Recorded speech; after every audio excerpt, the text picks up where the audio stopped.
l'arôme des bananes plantains grésillantes emplissait l'air alors que Lisa Morgan, vêtue de son peignoir en soie, retournait le petit déjeuner dans la poêle d'une main experte. Sa cuisine était baignée d'une douce lumière matinale, tout y était à sa place, tout comme son mariage semblait l'être aux yeux des autres. Elle dressa les œufs et les toasts avec une précision silencieuse, mettant la table comme elle l'avait fait au cours des 11 dernières années. En face d'elle, Maurice était assis en silence, les yeux rivés sur son téléphone, souriant de temps en temps à des messages qu'il ne prenait pas la peine de cacher. Lisa le regarda brièvement, mais ne dit rien. Elle avait appris que le silence parlait souvent plus fort que la confrontation. L'air était lourd de tout ce qu'il ne disait pas. Son alliance scintillait sous la lumière du soleil alors qu'il attrapait son café. La sienne avait déjà trouvé refuge dans son tiroir depuis 2 semaines. « J'ai une réunion à Aqua à 9 h, dit Maurice en levant enfin les yeux, la voix vive. Il ne remarqua pas que Lisa ne posa aucune question sur la réunion, qu'elle ne s'en souciait plus. « On parlera à mon retour, ajouta-t-il en pliant sa serviette et en se levant sans toucher au toast qu'elle avait beurré précisément comme il l'aimait. Lisa sourit faiblement alors qu'il l'embrassait sur la joue, distrait, détaché, et sortit. Elle ne le suivit pas jusqu'à la porte. Au lieu de cela, elle s'assit lentement et picora sa nourriture. Son téléphone vibra à côté d'elle, un message de Maria, son assistante. « Dois-je vous transférer les documents pour examen ?» Lisa fixa l'écran, puis répondit, « Pas encore. » Laissons-les s'installer confortablement. Elle regarda vers la porte. Maurice venait de la franchir et elle murmura. « Il te faudra plus que des réunions pour couvrir celle-ci. » Barbara était allongée sur le canapé en cuir de Maurice, une jambe drapée sur l'autre, faisant tourner du vin rouge dans un verre en cristal comme si l'endroit lui appartenait. L'éclairage tamisé de son pantouse privé jetait une lueur sensuelle sur son peignoir en satin. Sa voix, douce comme du velours, rompit le silence. « Tu n'arrêtes pas de dire que tu vas la quitter, mais le penses-tu vraiment ?» Maurice s'appuya contre le minibar, visiblement agité. « Tu crois que non? Sais-tu à quel point j'ai travaillé dur pour tout? » Lisa est froide, pragmatique, il n'y a plus de passion. Barbara gloussa en sirotant son vin. « La passion ne paie pas les factures, mon chéri. Mais le pouvoir, oui, et je ne suis pas ici pour être le petit secret de qui que ce soit. » Ces mots serpentèrent dans la pièce, sans excuse et direct. Maurice plissa les yeux. Il avait toujours été attiré par sa franchise, son feu, mais maintenant cela ressemblait à de la pression. « Décide-toi, continua Barbara en se levant et en marchant lentement vers lui, car la prochaine fois que tu me laisseras en suspens pendant que tu joues à la petite famille avec ta femme, je ne serai pas là à t'attendre en lingerie. » Elle s'arrêta à quelques centimètres de son visage. « Tu mérites mieux qu'elle, Maurice. Tu mérites une femme qui comprend l'ambition, qui régnera à tes côtés, pas derrière toi. » Sa main traça légèrement sa poitrine, sa voix s'adoucissant. « Mais je ne vais pas attendre éternellement. » Maurice expira lourdement, déchiré entre le désir et les conséquences. « D'accord, murmura-t-il. Je vais pousser pour le divorce. » Les lèvres de Barbara se courbèrent en un sourire satisfait. « Bien. » Et Maurice, ajouta-t-elle en prenant son sac à main. « Si tu veux briser une reine, tu ferais mieux d'être prêt à perdre un royaume. » Elle sortit, ses talons claquant avec assurance, laissant derrière elle un homme qui ne réalisait pas encore la ligne qu'il était sur le point de franchir définitivement. Maria faisait les 100 pas devant le bureau de Lisa, hésitant avant de frapper. Il était déjà 19h20, et elle avait essayé la ligne de Maurice plus d'une douzaine de fois ce jour-là, en vain. Quand elle tapa finalement 2 fois et entra, Lisa était assise près de la fenêtre, lisant un journal relié en cuir. « Madame, » commença prudemment Maria, « je voulais juste vous informer que Monsieur Maurice n'a répondu à aucune des notifications du calendrier d'aujourd'hui. Il ne s'est pas non plus présenté à la réunion sur les actifs avec l'investisseur. » Lisa ferma doucement le journal et leva les yeux, son regard impénétrable. « Oh, » dit-elle calmement. Maria hocha la tête, visiblement mal à l'aise. Il a été vu pour la dernière fois quittant le bureau avec Mademoiselle Smith. Encore une fois, il y eut une pause. Lisa ne broncha pas. Au lieu de cela, elle regarda son assistante et demanda, « Avons-nous des copies des journaux d'activité du conseil d'administration du dernier trimestre ?»« Oui, je les ai archivés sur le lecteur sécurisé selon vos instructions. » Le ton de Maria devint plus ferme, sentant que Lisa ne posait pas la question par hasard. « Voulez-vous que je les extrais ?» Lisa se leva, lissant sa blouse, et se dirigea vers la grande armoire dans le coin. Dans un instant, dit-elle doucement. Laissons-les penser que je dors, que j'attends. Sa voix ne portait aucune trace de colère, juste de la clarté, comme une femme qui avait commencé à voir l'échiquier dans son intégralité. Maria déglutit difficilement, puis demanda. Voulez-vous que je fasse une demande de suivi pour la consultation juridique? Lisa s'arrêta, puis sourit faiblement. Pas encore. Quand on suit un menteur, il ne faut pas interrompre son histoire trop tôt. Laissons-le finir d'écrire sa propre chute. Maria n'avait aucune idée de ce que Lisa préparait, mais elle sentait que quelque chose se tramait. La pièce semblait plus lourde, d'une manière ou d'une autre. Lisa prit son téléphone et s'envoya un seul message. Il ne fait même plus attention. Les lumières de la ville dansaient sur les fenêtres du restaurant chic sur le toit alors que Maurice et Barbara trinquaient sous la douce lueur des lustres dorés. Vêtue d'une robe pourpre foncée qui laissait peu de place à l'imagination, Barbara riait de manière aguicheuse tandis que Maurice lui chuchotait quelque chose à l'oreille. Le serveur apporta leur troisième plat, un steak parfaitement saisi et un bar glacé, et Maurice lui versa encore du vin, inconscient du couple discret assis à quelques tables de là, les observant avec un intérêt amusé. À nous, trinqua Barbara, à un nouveau départ sans secret. Maurice sourit, ses doigts effleurant les siens. Bientôt, tout sera à nous. Fini de se cacher, fini de marcher sur des œufs. Barbara se pencha, sa voix basse, et finit Lisa. Ils s'embrassèrent assez longtemps pour attirer l'attention de quelques clients voisins, et à quelques mètres de là, une journaliste avec un blog à alimenter sortit son téléphone et immortalisa le moment. Cassandra Ojo, la reine anonyme des scandales de l'élite de la ville, n'eut pas besoin de deviner qui ils étaient. Elle connaissait le visage de Barbara des cercles technologiques. Avec ça, c'était de l'or pour les gros titres. Le baiser, les rires, le vin cher, et surtout, le badge de l'entreprise encore accroché à la poche de Maurice, bien visible. Elle téléchargea la photo dans son dossier de brouillon, puis captura discrètement une autre image alors que Barbara chuchotait quelque chose à l'oreille de Maurice, le faisant éclater de rire. Cassandra haussa un sourcil.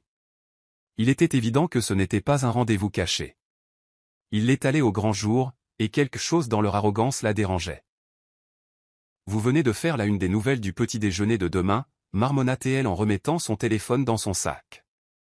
Pendant ce temps, à la table centrale, Barbara se pencha en arrière avec un sourire narquois. Tu vas vraiment tout lui donner, hein, le taquina-t-elle. Maurice gloussa en sirotant sa boisson. Elle prendra ce que je lui donnerai. Elle l'a toujours fait. Mais certaines femmes ne se laissent pas faire en silence, et Lisa Morgan était sur le point de le prouver. Le soleil commençait à peine à se coucher lorsque Maria s'assit à son bureau avec une tasse de thé fumante, espérant une heure tranquille pour organiser des dossiers. Mais en ouvrant son navigateur pour récupérer une facture de fournisseur, un titre audacieux sur un site de potin attira son attention. Un PDG surpris en pleine romance nocturne avec la fille d'un célèbre investisseur. Son cœur rata un battement. La photo sous le titre était sans équivoque, Maurice dans un baiser passionné avec Barbara Smith. Ce qui retourna l'estomac de Maria, ce n'était pas seulement la trahison flagrante. C'était le fait qu'ils portaient leur badge d'entreprise, et que le lieu était le salon sur le toit de l'entreprise, lors du dernier dîner des investisseurs. Elle cliqua sur le diaporama, chaque image plus accablante que la précédente.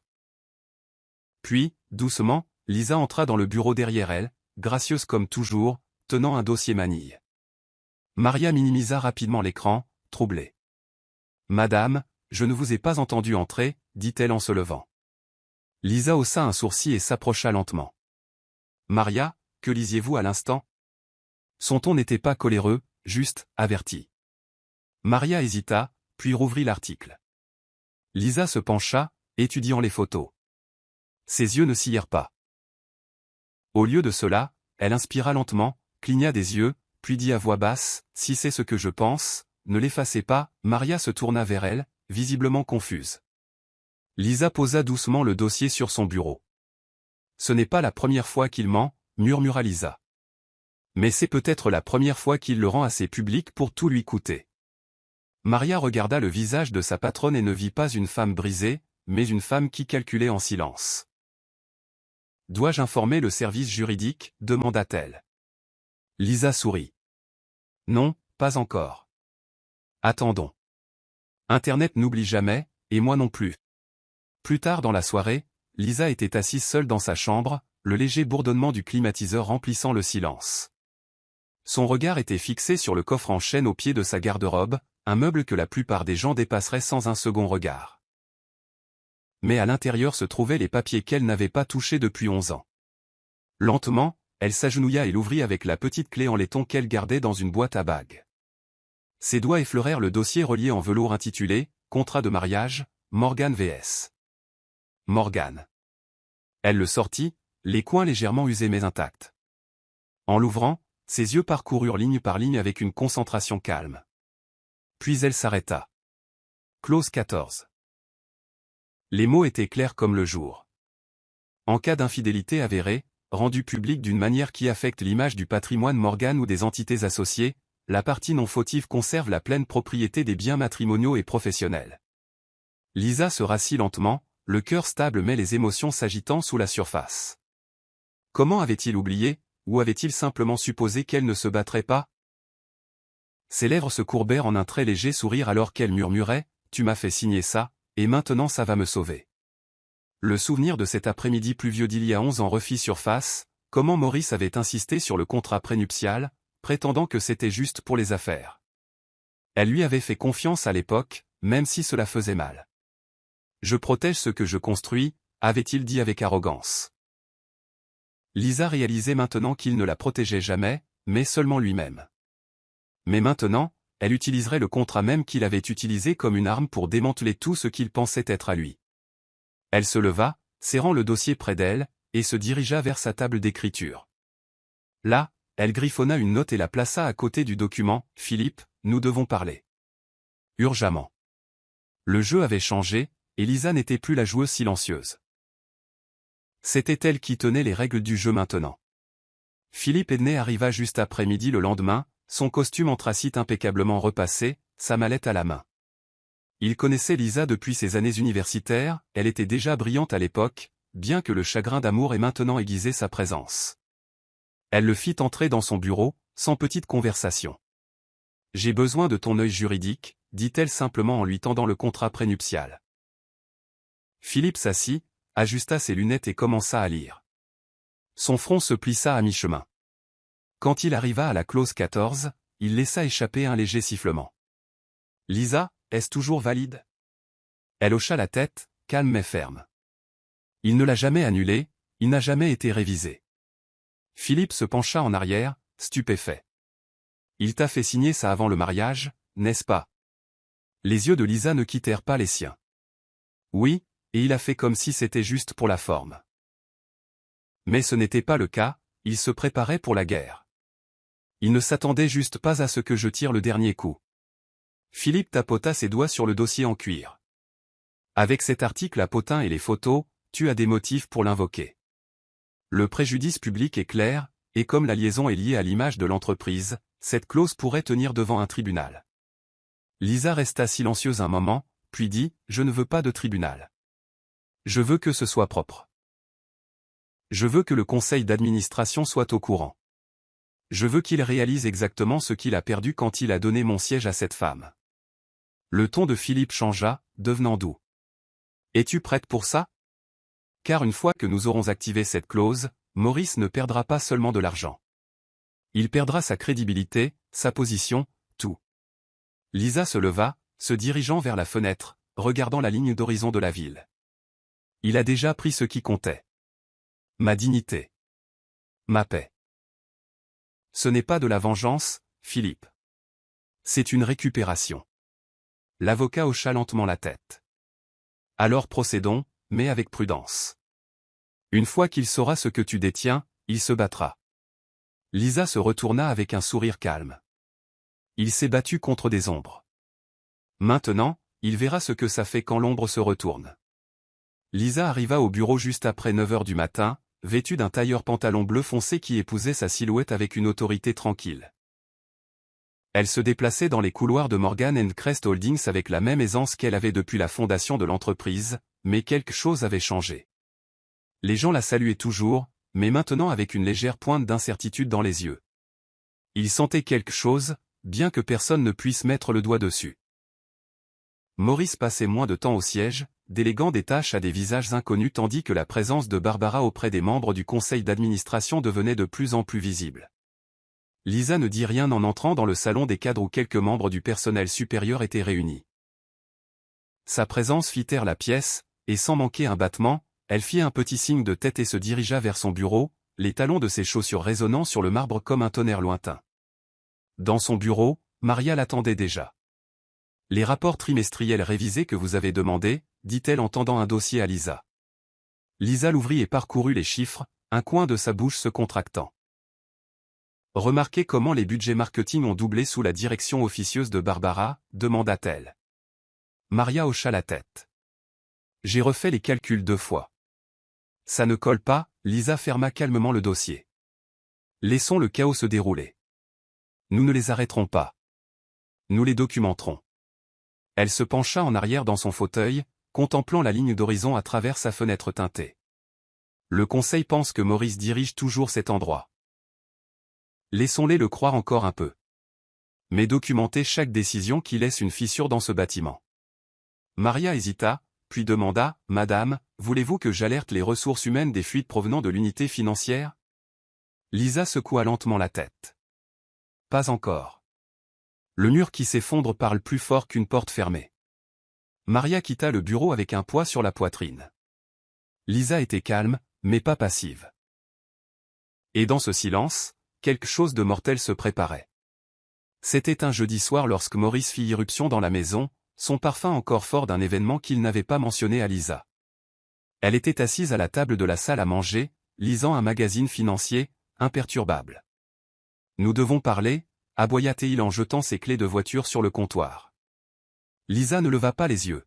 « Nous vivons dans la même maison. Tu es libre de parler à tout moment. » Cela l'irrita davantage. « Pourquoi n'as-tu pas signé les papiers du divorce ? Barbara a déjà. » Il s'arrêta. Lisa leva les yeux, le fixant pour la première fois depuis des semaines. « Déjà quoi ? Emménager ? T'as fait des promesses ? Commencez à choisir les rideaux du bureau, demanda-t-elle, sa voix douce, mais ses yeux vifs. Maurice ricana. Tu fais traîner ça exprès. Tu sais que ce mariage est mort. Lisa se leva, se dirigea lentement vers le comptoir de la cuisine et se versa un verre d'eau. Je n'ai pas besoin de faire traîner quoi que ce soit. Tu nous as déjà enterrés. Le ton de Maurice changea. Ne rends pas les choses plus difficiles qu'elles ne doivent l'être, Lisa. Elle retourna à sa chaise et s'assit calmement. Oh, je ne le fais pas. J'aime juste lire les choses attentivement avant de signer. Je ne voudrais pas manquer une clause. Il y eut une lueur de confusion sur son visage. Une clause ? Quelle clause ? Lisa prit une lente gorgée, sans jamais rompre le contact visuel. C'est toi qui as toujours insisté pour que je prête attention aux détails. Alors maintenant, je fais exactement ça. Le visage de Maurice se durcit. Ne joue pas à des jeux avec moi. Lisa se pencha en avant. Je ne joue pas. Mais si tu continues à insister, tu pourrais découvrir que le jeu n'a jamais été le mien au départ. Sans attendre de réponse, elle reprit son magazine. Maurice resta un moment dans un silence stupéfait avant de se tourner et de sortir en claquant la porte derrière lui. Lisa ferma les yeux une seconde, reprenant son souffle. Il ne réalisait même pas à quoi elle faisait référence. Et cela rendait l'attente encore plus facile. Les fleurs arrivèrent un samedi après-midi venteux, un bouquet extravagant de tulipes rouges et de lys blancs enveloppés de soie dorée. La note, soigneusement glissée au centre, disait « Merci de lâcher prise. Barbara ». Lisa fixa l'arrangement, son visage impénétrable.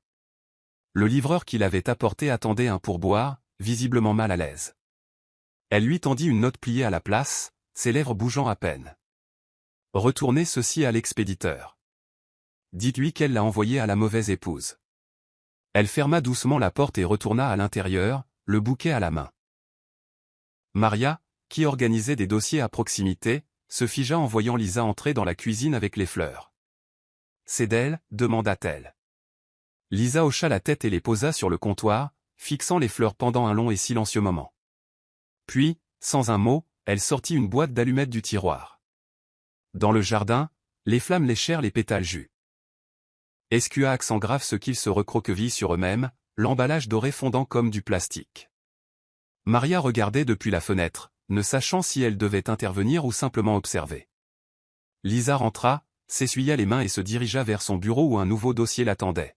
« As-tu préparé le document pour Philippe » demanda-t-elle. « Oui » répondit prudemment Maria. « Il a dit qu'il le finaliserait d'ici mardi. » Lisa fit un petit signe de tête. « Bien. Laissons-les rire. Laissons-les organiser des fêtes. Mais quand la musique s'arrêtera, ils réaliseront que celle qui était silencieuse attendait simplement que la scène soit à elle. » Maria hésita, puis demanda « Comment restez-vous si calme ?» Lisa leva les yeux, sa voix basse et stable. « Parce qu'il n'y a aucune satisfaction à crier quand on tient le micro. Je parlerai quand tout le monde se taira. » Sur ce, elle ouvrit son ordinateur portable et se remit au travail, tandis que les cendres de la moquerie fumaient encore à l'extérieur. Ce matin-là, la salle du conseil d'administration sentait l'espresso et le parfum coûteux alors que les directeurs s'installaient dans leur siège en cuir moelleux. En bout de table, Monsieur Caget, un vieil ami de Maurice, s'éclaircit la gorge et dit « Nous avons vu beaucoup de nouvelles attentions publiques sur Barbara. Assistera-t-elle au dîner des investisseurs de ce soir avec vous, Maurice ?» Plusieurs membres du conseil d'administration gloussèrent, certains avec gêne, d'autres avec un soutien forcé. Maurice, vêtu d'un costume bleu marine à fines rayures, sourit et répondit « Barbara a été très influente en coulisses. J'ai pensé qu'il était temps que le public voie ses contributions. » Personne ne mentionna Lisa. C'était comme si elle avait disparu du récit de l'entreprise. Quelques-uns échangèrent des regards, se demandant si l'image de l'entreprise ne changeait pas trop radicalement sous la compagnie de plus en plus publique de Maurice. Pourtant, personne n'exprima de réelles préoccupations. Pas encore. Dans le coin, prenant silencieusement des notes, les yeux de Maria passaient d'un visage à l'autre. Sa loyauté envers Lisa la poussait à écouter, à tout enregistrer. Pendant ce temps, Lisa n'était pas présente. Son absence était devenue courante depuis que l'ombre de Barbara commençait à assombrir la salle du conseil. Mais aujourd'hui, c'était stratégique. Maurice continua, « Nous avons besoin d'un nouveau visage, quelqu'un qui comprend le branding moderne. Barbara nous connecte à cette démographie. » Le directeur du marketing se pencha en arrière, ne sachant s'il devait hocher la tête ou contester ce changement. Après la réunion, alors que Maurice et Barbara sortaient, main dans la main et prêts pour les caméras de la presse, un jeune membre du conseil murmura « Sommes-nous une entreprise familiale ou une agence de rencontres maintenant ?» Des rires fusèrent discrètement. Maria passa, téléphone à la main, envoyant seulement 4 mots à Lisa. Ils montrent leur jeu, à l'étage, Maurice rayonnait devant les caméras, positionnant fièrement Barbara à ses côtés. Mais derrière les flashs et les séances de photos, la confiance s'érodait lentement. Et la femme qu'il rejetait comme absente organisait tranquillement son retour, non pas en tant qu'épouse, mais en tant que seule véritable propriétaire. Il était tard lorsque Maria trouva enfin Lisa dans le bureau, recroquevillée sur le rebord de la fenêtre avec une couverture sur les jambes et une tasse de thé intacte à côté d'elle.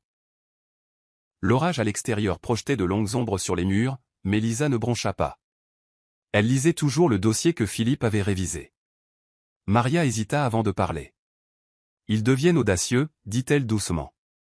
Barbara assiste maintenant aux réunions d'information des investisseurs. Une partie de l'équipe est mal à l'aise, mais a trop peur de dire quoi que ce soit. Vous ne pouvez pas continuer à leur laisser penser que vous avez abandonné. Lisa leva lentement les yeux, son regard las mais vif. « Je n'ai pas abandonné », répondit-elle. « Je les laisse oublier de quoi je suis capable.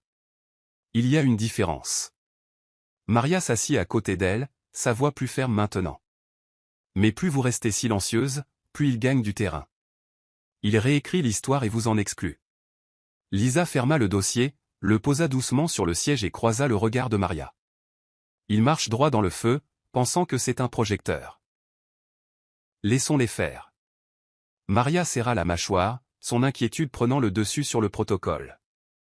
Vous avez toujours protégé son image, même quand il ne le méritait pas. Mais qui protège la vôtre? Les mots pesèrent lourdement. Lisa soupira et se leva en se dirigeant vers son bureau. C'est toi, chaque fois que tu me dis la vérité. Chaque fois que tu n'édulcores pas ce que j'ai besoin d'entendre. Maria s'adoucit. Alors, quelle est la suite? Lisa ouvrit son tiroir et en sortit une enveloppe noire. Ceci, dit-elle. Barbara pense qu'elle a tout. Mais j'ai encore une chose qu'elle ne comprendra jamais. Le timing.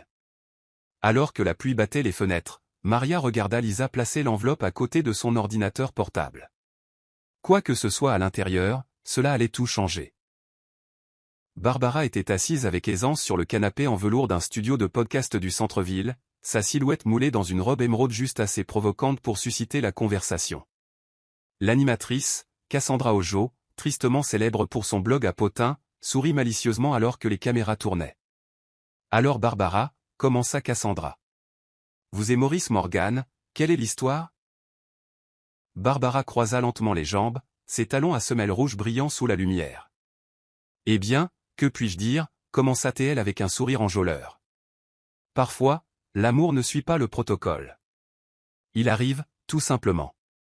La salle gloussa poliment. Cassandra se pencha. Et qu'en est-il des rumeurs selon lesquelles vous seriez la raison de la rupture de son mariage? Barbara ne broncha pas, je n'ai pas brisé un foyer. J'ai exposé une mascarade. Les mots sortirent de sa bouche avec une précision répétée. Cassandra haussa les sourcils, appréciant visiblement le drame. Mais Barbara n'avait pas terminé. Lisa était la partenaire commerciale. C'est moi qui le fais se sentir vivant. Et croyez-moi, il mérite quelqu'un qui ne porte pas seulement son nom de famille par tradition. Cassandra eut un sourire narquois et dit, c'est une sacrée déclaration. Puis vint la bombe. Barbara fit un geste vers la caméra. Nous construisons quelque chose ensemble. Pas seulement sur le plan émotionnel, mais aussi professionnel. Bientôt, ce sera officiel à tous égards. Le clip devint viral en quelques heures. Les hashtags étaient en tendance. Le personnel chuchotait. Les clients haussaient les sourcils. Et au fond de son bureau silencieux, Lisa regardait tout se dérouler à l'écran, mot pour mot, sans expression. Elle ne se mit pas en colère. Elle ne pleura pas. Elle se pencha simplement, ouvrit le tiroir de son bureau et en sortit un document. Un stylo à la main, elle entoura une date, murmura « Merci, Barbara » et referma le tiroir. Parfois, la voix la plus forte dans la pièce est celle qui vous prépare à la victoire. Cassandra Ojo se pencha en arrière dans son fauteuil de bureau, rejoignant l'interview de Barbara sur son écran de montage. Les images étaient explosives, et elle savait que les circuits de potins allaient s'en régaler. Mais en parcourant les photos qu'elle prévoyait de joindre pour le contexte, quelque chose attira son attention. Une image, prise des semaines plus tôt, montrait Barbara et Maurice riant lors d'une retraite d'entreprise, bras dessus, bras dessous, des flûtes de champagne à la main. Rien de très inhabituel. Mais en zoomant, Cassandra vit le logo de Morgan et Crest clairement affiché sur la toile de fond de l'événement. Et là, au premier plan, le badge d'identification de Maurice pendait ouvertement de son blazer. Elle marqua une pause. Cette image n'était plus seulement un potin. C'était une preuve. La preuve d'une relation amoureuse lors d'un événement d'entreprise. Et elle l'avait déjà marqué pour publication. Pendant un bref instant, elle hésita. Était-elle en train de franchir une limite légale? Mais Cassandra n'a jamais été du genre à faire marche arrière. Elle joignit les photos à son brouillon d'article de blog et cliqua sur « Publier ». Que les flammes montent, marmonna-t-elle. En une heure, c'était partout. L'image ne faisait pas seulement des vagues. Elle provoquait des secousses dans les cercles de direction. Chez Lisa, Maria se précipita en tenant sa tablette. « C'est en ligne, dit-elle, à bout de souffle. » Lisa leva les yeux de son thé et ouvrit l'article. Ses yeux se fixèrent sur la photo, le logo, le cordon, le langage corporel. « C'est parfait, dit-elle. » Maria fronça les sourcils. Cela pourrait nuire à l'image de l'entreprise. Lisa ferma doucement la tablette. Seulement temporairement. Assez longtemps pour que la clause s'active. Elle se leva, se dirigea vers son classeur et en sortit un petit dossier rouge étiqueté « 14 ». Apportez ça à Philippe. La gâchette vient de s'enclencher toute seule. Maria prit le dossier avec des mains tremblantes, réalisant qu'une seule photographie venait de franchir le seuil entre l'infidélité et l'implosion de l'entreprise. Maurice entra dans le bureau comme un homme qui avait déjà gagné.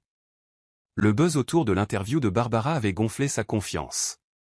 Et lorsqu'il entra dans l'ancien bureau de Lisa, maintenant à peine utilisé, il se sentit en droit de tout ce qui s'y trouvait. Elle est enfin hors du tableau, dit-il à l'un des jeunes analystes. Il est temps de moderniser la marque. Cet après-midi-là, il rentra chez lui et laissa tomber une épaisse enveloppe sur le bureau de Lisa. Ta copie, dit-il d'un air suffisant. Les papiers finaux. Philippe les a déjà examinés. Tout ce que tu as à faire, c'est de signer. Lisa ouvrit le dossier, mais ne le feuilleta pas, timing intéressant, dit-elle doucement. Maurice plissa les yeux. Tu as assez fait traîner les choses. La presse est déjà au courant. Finissons avec dignité. Lisa sourit faiblement. La tienne ou la mienne? Plus tard dans la soirée, alors que le soleil baissait et baignait la maison d'une lumière ambrée, Lisa s'assit avec Maria dans la cuisine. Les papiers du divorce étaient intacts sur la table. Mais à côté, Lisa avait écrit quelque chose dans son agenda, vendredi, 11h. Signé. Maria le remarqua. Vous allez les signer, demanda-t-elle doucement. Lisa ne répondit pas tout de suite. Au lieu de cela, elle attrapa une autre enveloppe dans le tiroir, la vraie. Ceux-ci seront aussi signés, dit-elle en la brandissant. Et ils comptent plus. Maria se pencha plus près. Est-ce ce que je pense? Lisa hocha la tête. Les documents de la clause. Révision finale. Notarié. Maria hésita.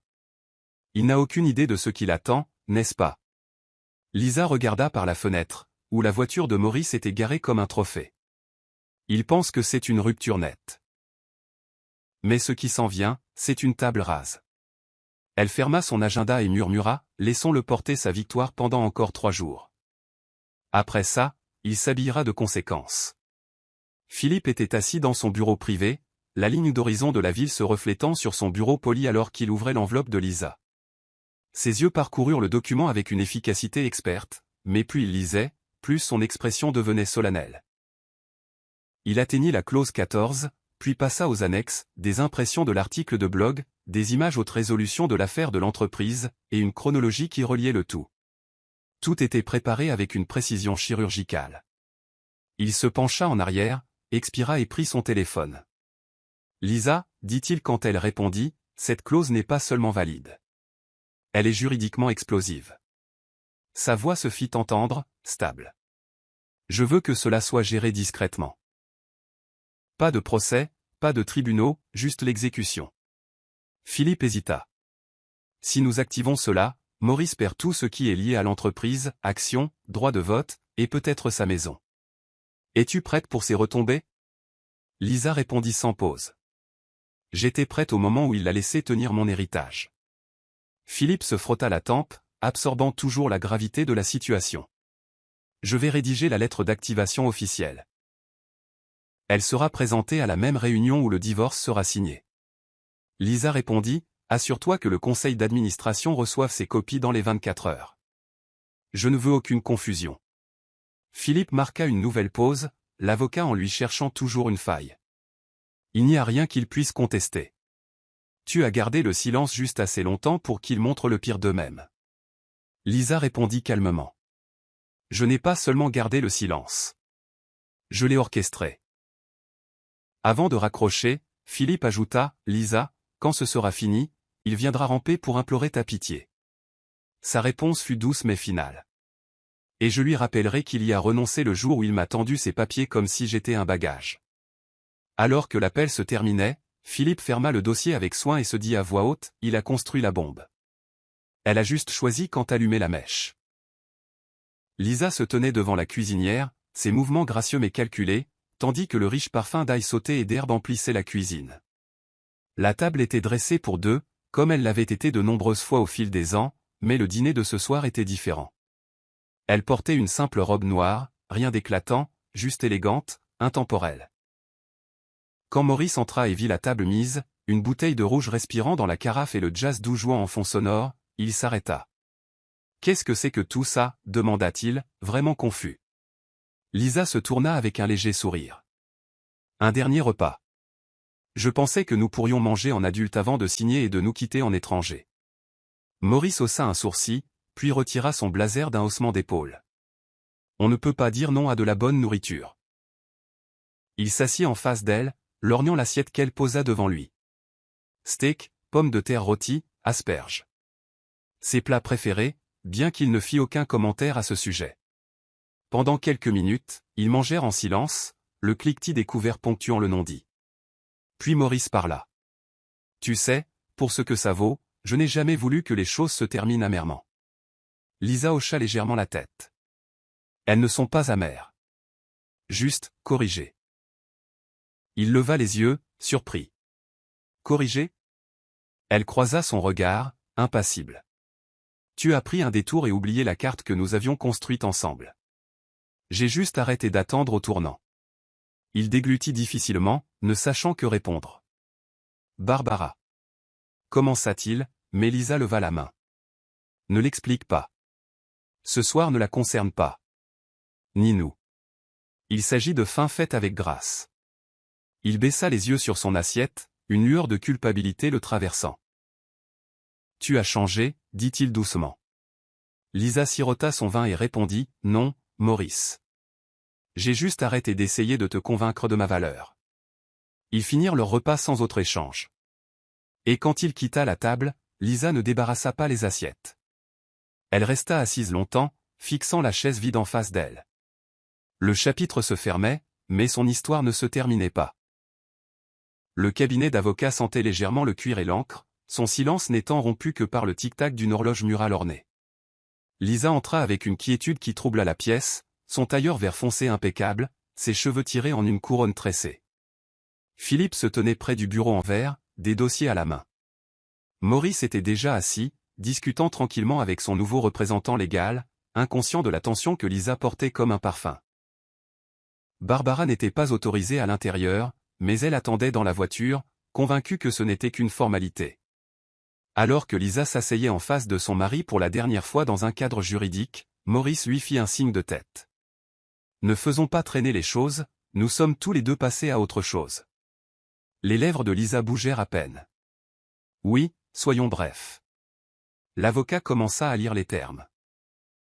Lisa signa de son côté sans résistance, tournant les pages avec une grâce mécanique. Elle lâchait prise, mais ne se rendait pas. Quand le dernier trait de stylo fut posé, Maurice se pencha en arrière, soulagé. « Enfin, dit-il avec un rire haletant, nous pouvons tous avancer. » Lisa regarda Philippe, qui hocha simplement la tête et fit glisser un second dossier sur la table vers Maurice. « Il y a un autre point qui requiert votre attention, dit Philippe. Maurice fronça les sourcils. « Qu'est-ce que c'est » demanda-t-il en ouvrant le dossier. À l'intérieur se trouvaient des captures d'écran imprimées, des références juridiques, des photos horodatées et une clause surlignée du contrat prénuptial, la clause 14. Ses yeux parcoururent rapidement, puis plus lentement. Son sourire disparut. « Qu'est-ce que c'est » demanda-t-il, la voix maintenant rigide. Lisa resta immobile. « Tes conséquences » dit-elle doucement. « Tu m'as tendu des papiers pour rompre le mariage. Je te tends le contrat que tu as oublié avoir écrit. » Maurice se tourna vers son avocat, qui lisait déjà, paniqué. Philippe ajouta, « Votre liaison publique a affecté l'image de l'entreprise. En vertu de la clause, votre participation est annulée. Tous les droits reviennent à Lisa Morgan. » L'air s'épaissit. Maurice la fixa, sans voix. « Tu savais » murmura-t-il. Lisa se pencha, la voix calme. « Je me suis souvenu de ce que tu avais oublié. Tout a des conditions. » Sur ce, elle se leva, laissant derrière elle le dossier, l'homme et l'illusion de son contrôle. Maurice resta figé, le silence dans la pièce plus assourdissant que les rues animées de la ville à l'extérieur. Ses doigts tremblaient légèrement alors qu'il serrait le document, relisant les mots qu'il avait défaits. Son avocat tenta de parler, mais il lui fit signe de se taire, se levant lentement. Elle a attendu tout ce temps, marmonna-t-il. Elle savait. Philippe resta professionnel, mais son ton était clair. Monsieur Morgan, il ne s'agit pas de vengeance. C'est une exécution légale de vos propres stipulations. Vous avez rédigé la clause vous-même. Maurice se tourna vers Lisa, qui était déjà près de l'ascenseur. Tu m'as piégé. Elle se retourna une seule fois. Non, Maurice.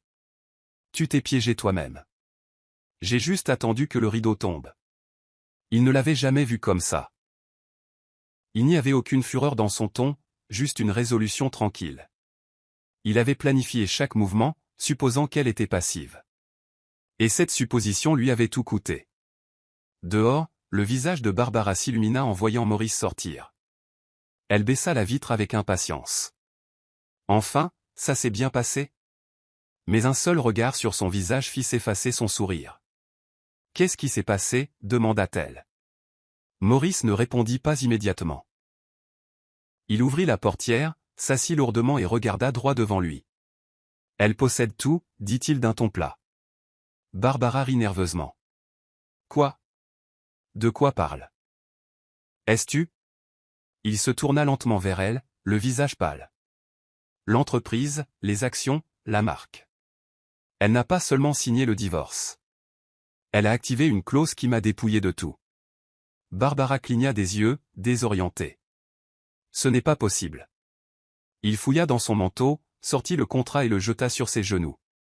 Elle lut le texte surligné, son expression passant de la confusion à l'horreur. Tu veux dire qu'elle récupère toute l'entreprise? Maurice hocha lentement la tête.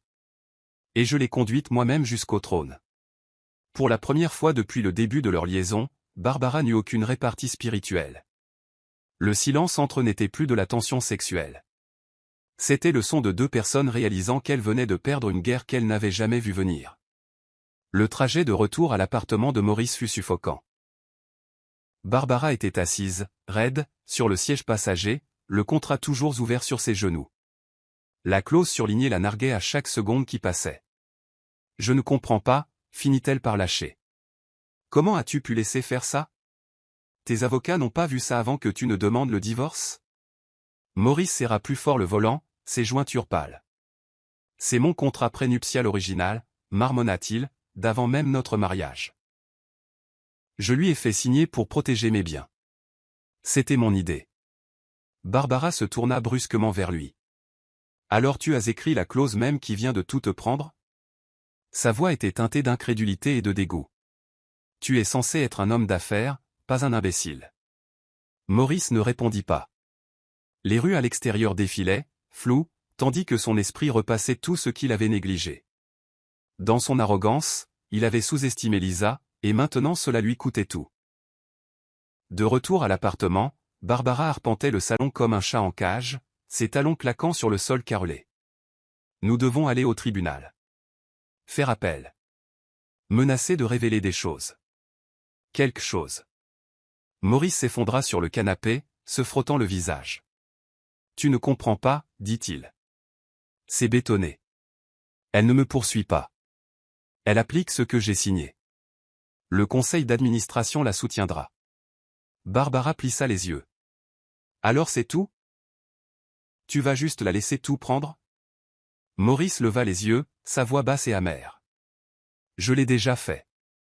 Barbara le fixa avec dégoût, sa voix montant. Toutes ces paroles sur le fait de construire quelque chose ensemble, et maintenant il nous reste quoi? Des promesses vides et ton nom en tendance pour les mauvaises raisons? Il se leva brusquement. N'ose pas faire comme si tu n'avais pas apprécié le voyage. Tu as adoré chaque minute à te pavaner de sa chute jusqu'à ce que le sol s'effondre. Le silence de Barbara était plus assourdissant que sa fureur. Elle réalisa, peut-être pour la première fois, que Lisa n'avait pas seulement signé des papiers. Elle avait orchestré une chute si silencieuse qu'on ne sentait pas le coup avant que l'écho ne frappe. La salle du conseil d'administration était inhabituellement tendue, les membres parcourant les déclarations imprimées qui attendaient déjà à chaque siège. Certains avaient l'air perplexes, d'autres impénétrables. Lisa entra en dernier, vêtue d'un tailleur-jupe gris acier, sa posture royale, sa présence indéniable. Elle prit place en bout de table et fit un signe de tête à Philippe, qui se tenait à l'avant de la pièce. Cette session d'urgence, commença-t-il, a été convoquée conformément à la clause 14 de l'accord de fondation de la société et du contrat de mariage entre Maurice et Lisa Morgan.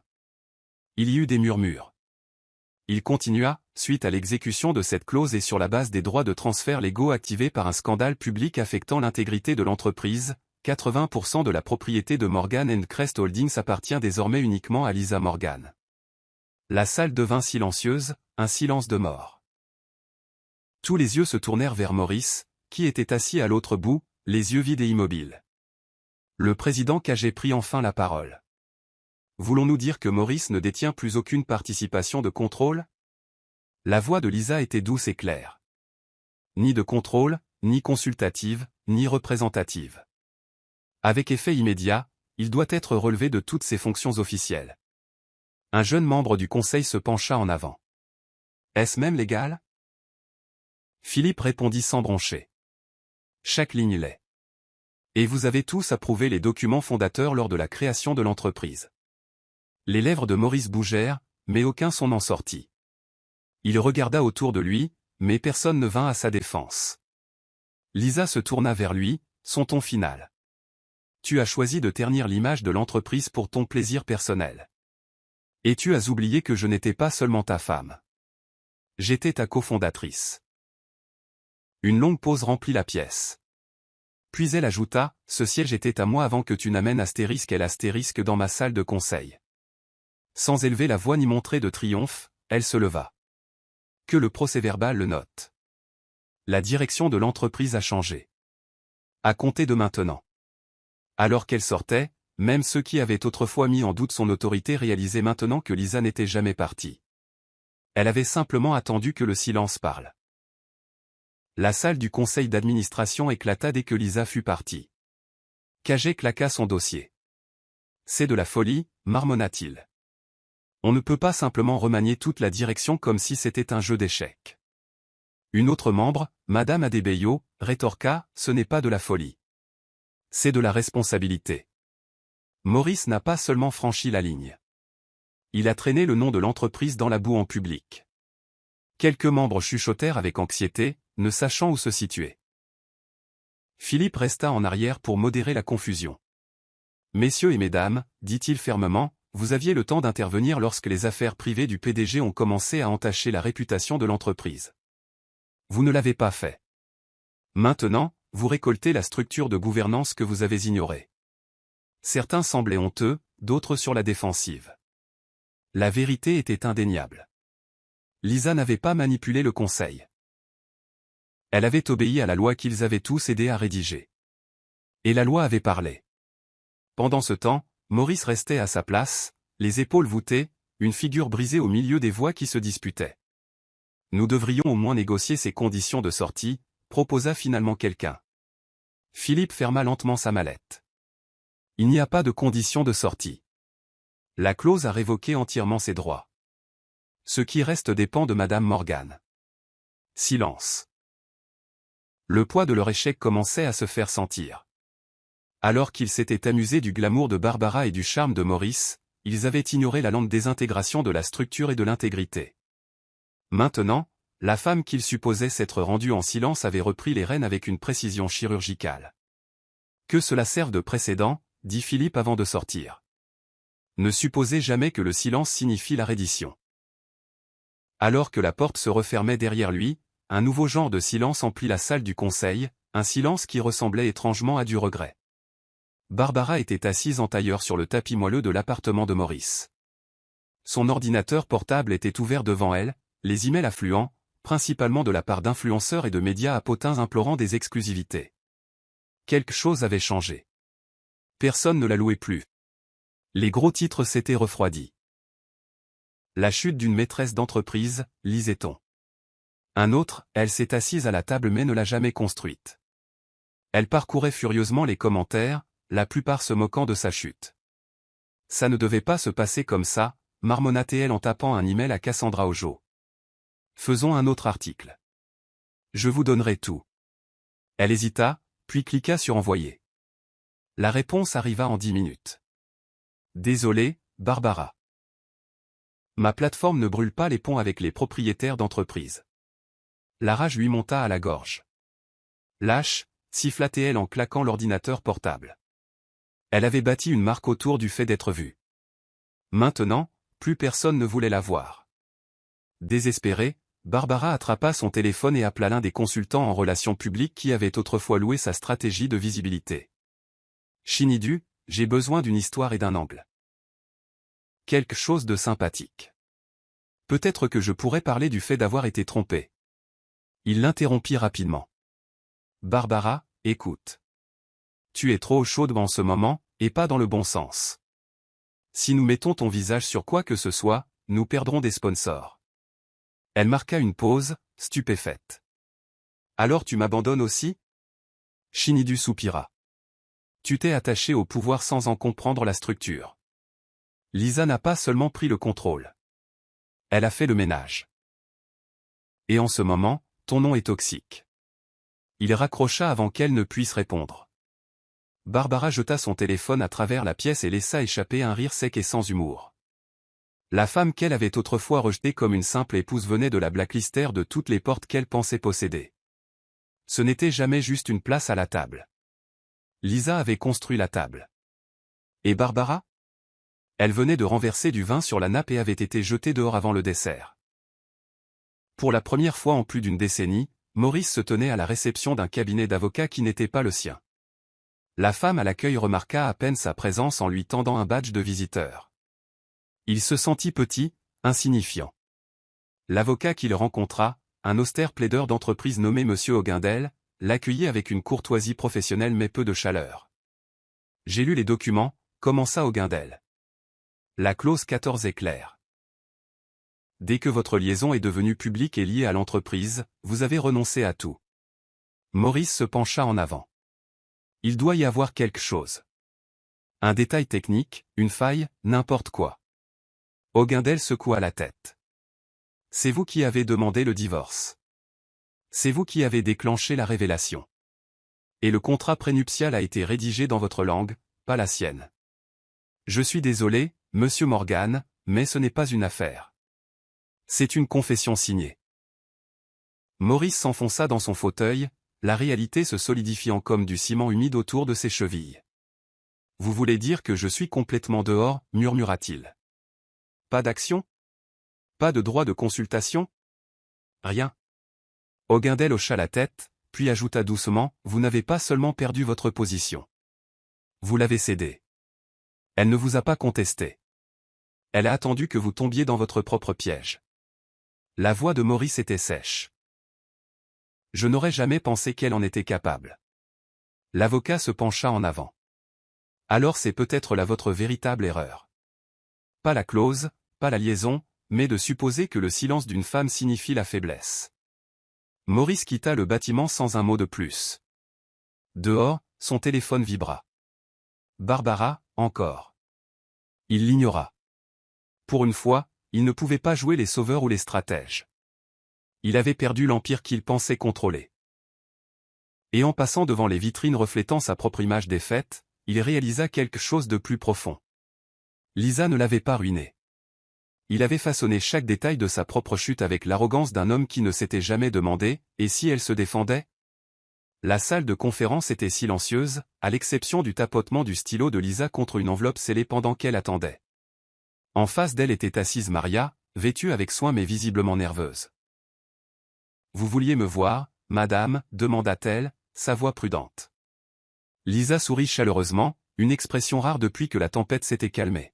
« Je ne vous ai pas appelé ici en tant qu'assistante » dit-elle en faisant glisser l'enveloppe sur la table. « Je vous ai appelé en tant que ma nouvelle directrice de la stratégie. » Maria cligna des yeux, stupéfaite. « Moi ?» Lisa hocha la tête. « Vous avez été la seule à rester loyale, non seulement envers moi, mais aussi envers l'intégrité. Vous avez gardé la vérité quand les autres bavardaient. Vous avez posé les questions difficiles, même quand je ne voulais pas les entendre. Et vous n'avez jamais cherché à être vu, vous avez choisi d'observer. » La voix de Maria se brisa. « Mais je ne m'attendais pas à ça. » Lisa se pencha en avant. « C'est pourquoi vous le méritez. Vous n'avez jamais cherché le siège, mais vous l'avez gagné en protégeant l'espace. » Des larmes montèrent aux yeux de Maria alors qu'elle ouvrait l'enveloppe et voyait son nouveau contrat. « Vous m'avez demandé un jour comment je restais calme, » dit doucement Lisa. « La vérité, c'est que j'avais des gens comme vous autour de moi. Des gens qui croyaient en moi quand je n'avais pas la force de croire en moi-même. » Maria se leva, la voix tremblante. « Je ne vous décevrai pas. » Lisa se leva aussi et posa une main sur son épaule. « Vous ne l'avez pas encore fait, et je ne m'attends pas à ce que vous le fassiez un jour. » La pièce, autrefois remplie de murmures de trahison, résonnait maintenant d'un pouvoir tranquille. Lisa n'a pas seulement récupéré l'entreprise, elle la reconstruisait avec des gens qui la voyaient, non pas comme une épouse bafouée, mais comme une dirigeante réincarnée. Et Maria, elle n'a pas seulement été promue, elle a été vue, vraiment vue. La frénésie médiatique atteignit son paroxysme. Les gros titres des blogs criaient « Un PDG évincé par son ex-femme dans un coup d'état silencieux » et « De maîtresse à erreur, la chute de Barbara Smith ». Les journalistes campaient devant la tour de bureau de Lisa, espérant une déclaration, mais aucune ne vint. Ce qui vint, ce fut une lettre ouverte de Maurice, publiée dans un éditorial économique du dimanche. Il y reconnaissait ses échecs, son aveuglement à la loyauté, et présentait des excuses publiques à Lisa. C'était habilement formulé, assez pour susciter la sympathie sans admettre une culpabilité totale. Les médias interprétèrent cela comme un signe de maturité, voire de rédemption. Mais dans son bureau, Lisa lut l'article en silence, puis referma le journal sans changer d'expression. Des remords calculés, marmonna-t-elle. Un homme ne s'excuse pas au monde entier avant de s'excuser à la femme qui l'a blessé. Cet après-midi-là, Philippe entra dans son bureau, tenant une copie imprimée de l'éditorial. « Publions-nous une réponse » demanda-t-il. Lisa secoua la tête. « Non, laissons le silence lui répondre. » Philippe hocha lentement la tête, mais son front se plissa. « Vous savez que le public commence à avoir pitié de lui. Il pense que votre silence est de l'indifférence. » Lisa regarda par la fenêtre, son regard dur mais posé. « Qu'ils aient pitié. Il ne s'agit pas de pitié ou de presse. Il s'agit de pouvoir et de principe. Il a présenté au monde une version de moi qu'il pensait rester silencieuse. Je n'ai pas besoin de riposter. J'ai déjà récupéré tout ce qu'il pensait que je pleurais. » Maria entra quelques instants plus tard, son téléphone à la main. « Les chaînes de télévision veulent une interview en face à face, dit-elle. » Lisa se tourna. « Dites-leur que je ne parle pas pour justifier la justice. Je l'exécute. » Alors qu'il la laissait de nouveau seule, Lisa prit un stylo à encre noire et griffonna sur la première page du journal, « Des excuses sans responsabilité, c'est du bruit. » Puis elle le déchira en deux et le jeta dans le destructeur de documents. Barbara rentra chez elle pour trouver un avis d'expulsion plié glissé sous la porte de son appartement. Au début, elle rit, pensant que c'était une erreur. Mais en dépliant le papier, elle vit le nom en bas, L. Morgan et Stapleton. Son estomac se noua. L'appartement, loué sous l'une des sociétés secondaires de Maurice, avait légalement changé de propriétaire lors du remaniement des actifs qui avait accompagné la prise de contrôle de Lisa. Barbara appela Maurice en panique. « Savais-tu que Lisa possède cet immeuble ?» La voix de Maurice à l'autre bout du fil était fatiguée. « Elle possède bien plus que ça. La plupart des propriétés sous Morgan Holdings étaient co-signées dans le cadre de notre contrat de mariage. Je n'aurais jamais pensé qu'elle garderait les papiers. » Barbara tomba sur le sol, stupéfaite. « Je n'ai nulle part où aller. » La pose de Maurice disait tout. « Moi non plus. » Alors qu'elle commençait à faire ses valises, l'appartement semblait plus froid que jamais. Ses talons de créateur, ses robes affirmées et ses sacs à main soigneusement choisis étaient tous les symboles d'un avenir qu'elle n'était jamais censée avoir. Malgré toutes ces intrigues, elle n'avait jamais pensé à planifier sa défaite. Un coup à la porte la tira de ses pensées. C'était un superviseur de l'immeuble. « Vous avez 48 heures, dit-il. Les instructions viennent d'en haut. » Barbara ne répondit pas. Elle se retourna simplement vers la valise vide sur le lit et commença à plier la même blouse en soie qu'elle portait le soir où Maurice lui avait dit que Lisa n'était qu'une routine.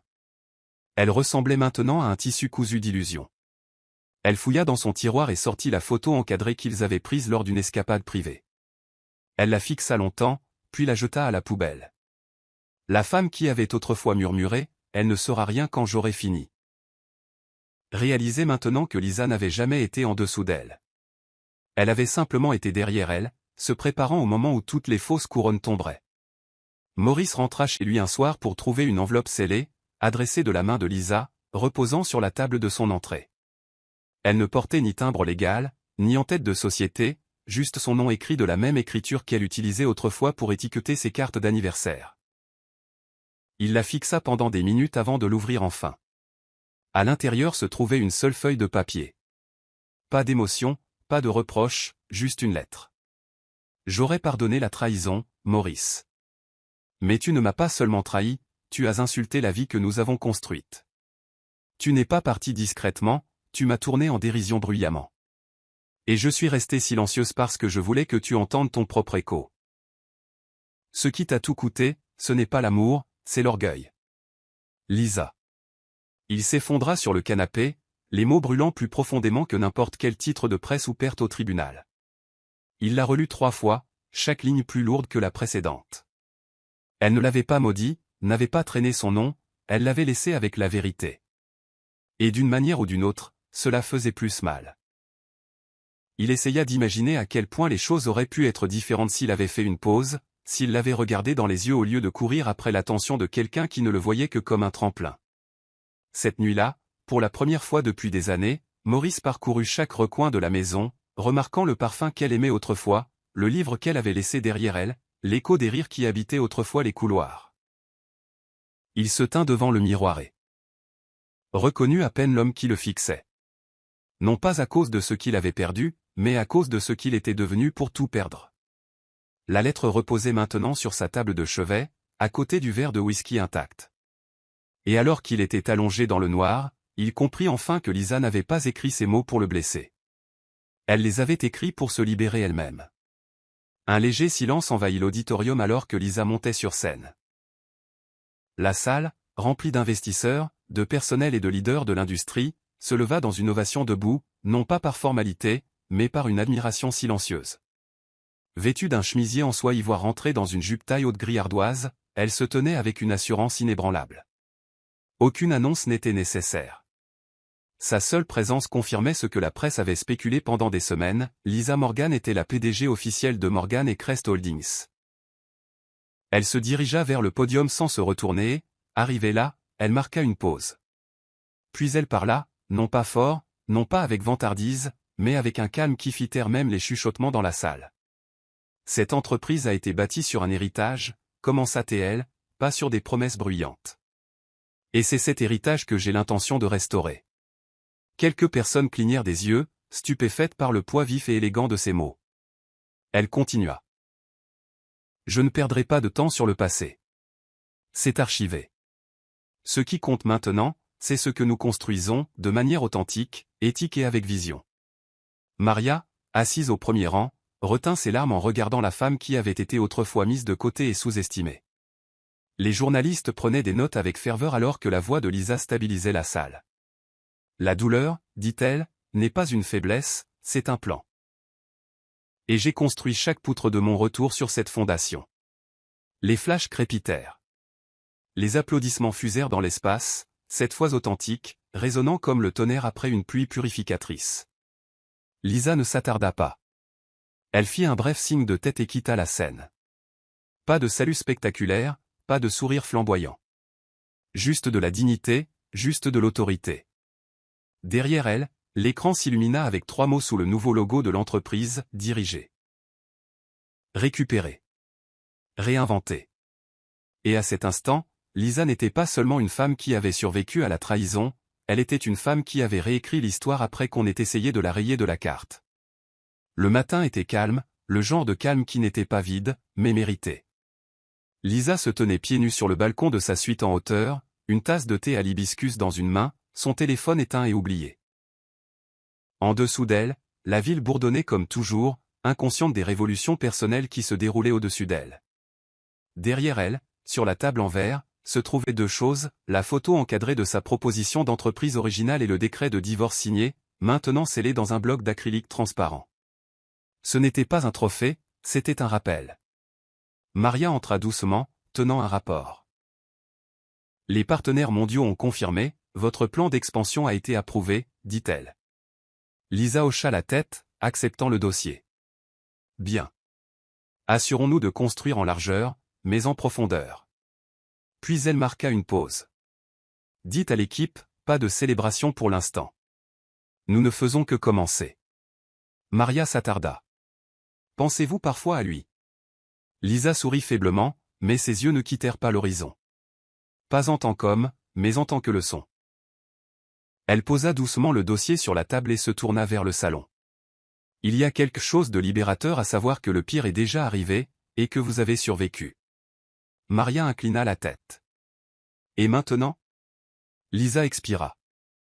Maintenant, je dirige, je construis.